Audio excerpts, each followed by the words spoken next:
যদি জমজম কুয়ার মধ্যে আগের মতো সুবিধা পানি উঠে গো, তুমি তোমার 10টি ছেলের মধ্যে একটি ছেলে তুমি কুরবানি দিয়ে দিবে। ও মিয়া আব্দুল মুত্তালিব,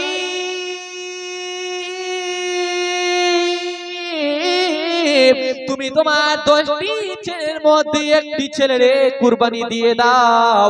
সঙ্গে সঙ্গে আব্দুল মুত্তালিব ঘুম থেকে জেগে গেলেন। জাগার পরে আব্দুল মুত্তালিব মনে মনে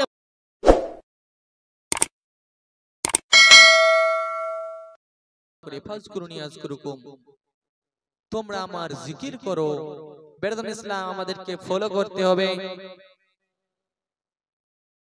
আল্লাহর নবী গণেরা কেমন ছিল, আল্লাহর রাসূল গণেরা কেমন ছিল, কেমন ছিল তারা আল্লাহওয়ালা, কেমন তারা আল্লাহকে মানতো, কেমন তাদের দোয়া আল্লাহর দরবারে কবুল হতো। বেরদম ইসলাম আমি এখন আপনাদেরকে হযরতে আব্দুল মুত্তালিবের জীবনী শোনাবো।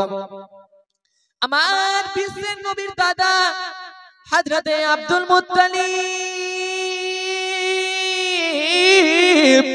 কাবা ঘরের প্রেসিডেন্ট মানুষ, কাবা ঘরের সভাপতি মানুষ। ইন দি মিন টাইমে এলাকার লোকজনেরা এসে বলে, ও মিয়া আব্দুল মুত্তালিব, ও আব্দুল মুত্তালিব, জমজম কুয়ার মধ্যে আগের মতো পানি বাইর হয় না। জমজম কুয়ার মধ্যে আগের মতো পানি বাইর হওয়া বন্ধ হয়ে গেছে। জমজম কুয়ার মধ্যে পানি জমে গেছে। ও মিয়া আব্দুল মুত্তালিব, যদি জমজম কুয়ার মধ্যে পানি না বার হয়, আমাদের ছোট ছোট বাচ্চাগুলির খুবই অসুবিধা হয়ে যাবে। হযরতে আব্দুল মুত্তালিব তখন কি করলেন?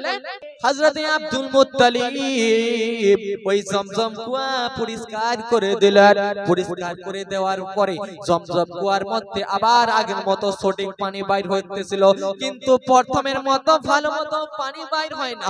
এলাকার লোকজনেরা এসে বলে, মিয়া আব্দুল মুত্তালিব, যদি জমজম কুয়ার মধ্যে পানি না বার হয়, আমাদের ছোট ছোট বাচ্চাগুলা, সব বাচ্চাগুলা অনাহারে মরে যাবে, পিপাসায় মরে যাবে। আমাদের বৃদ্ধ মানুষেরা পিপাসায় মরে যাবে,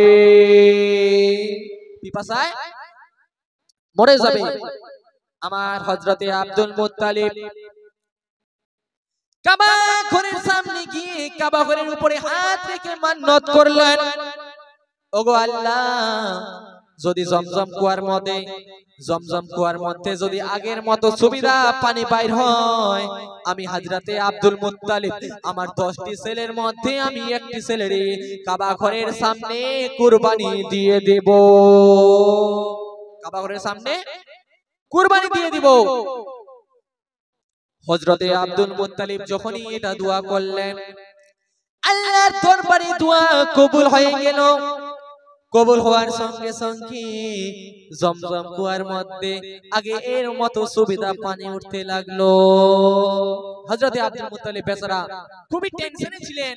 জমজম কুয়ার মধ্যে পানি ওঠে না। সেই এলাকার ছিলেন প্রেসিডেন্ট মানুষ, সভাপতি মানুষ। হযরতে আব্দুল মুত্তালিব খুবই টেনশনের মধ্যে ছিলেন। কিন্তু যখনই জমজম কুয়ার মধ্যে আগের মতো সুবিধা পানি উঠতে লাগলো, হযরতে আব্দুল মুত্তালিবের মাথা থেকে টেনশনটা নেমে গেল। বেরাদুল ইসলাম এখন রাতে ঘুমাইতে গেছে, জানি কে ঘুমের মধ্যে এসে বলে, ও মিয়া আব্দুল মুত্তালিব, তুমি যে কাবা ঘরের উপরে হাত রেখে মিন্নত করেছিলে, যদি জমজম কুয়ার মধ্যে আগের মতো সুবিধা পানি উঠে গো, তুমি তোমার 10টি ছেলের মধ্যে একটি ছেলে তুমি কুরবানি দিয়ে দিবে। ও মিয়া আব্দুল মুত্তালিব,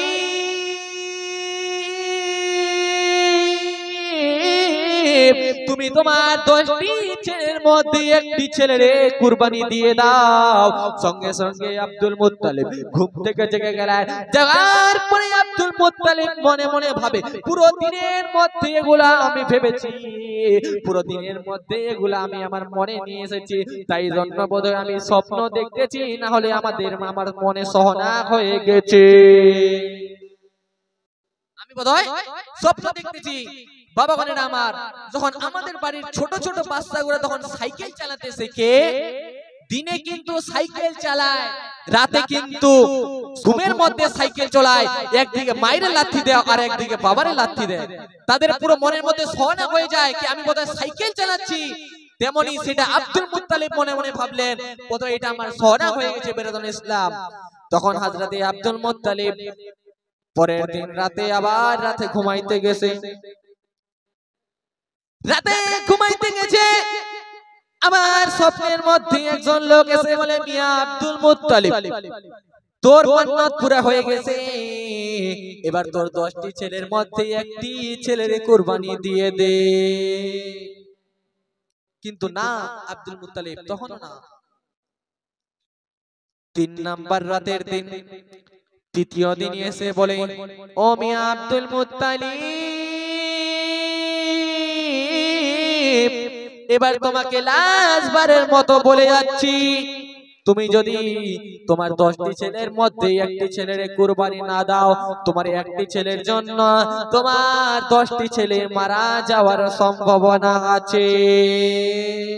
একটি ছেলের জন্য 10টি ছেলে মারা যাওয়ার সম্ভাবনা আছে। পরের দিন সকালে হযরতে আব্দুল মুত্তালিব তরুদ জুবুর কিতাবের পণ্ডিত উরাইকে ইবনে নওফেলের কাছে চলে গেলেন। যাওয়ার পরে পরে ও উরাইকে ইবনে নওফেল, আমি 3 দিন থেকে এমন ভাবে স্বপ্ন দেখতেছি, এই স্বপ্নের ব্যাখ্যা কি হতে পারে, এই স্বপ্নের মানে কি হতে পারে আপনি বলে দেন, বলে দেন। উরাইকে ইবনে নওফেল বলে নারে তাকবীর, নারে তাকবীর, নারে রিসালাত, নারে রিসালাত, উলামায়ে আহলে সুন্নাত, উলামায়ে আহলে সুন্নাত, নারে তাকবীর, নারে রিসালাত।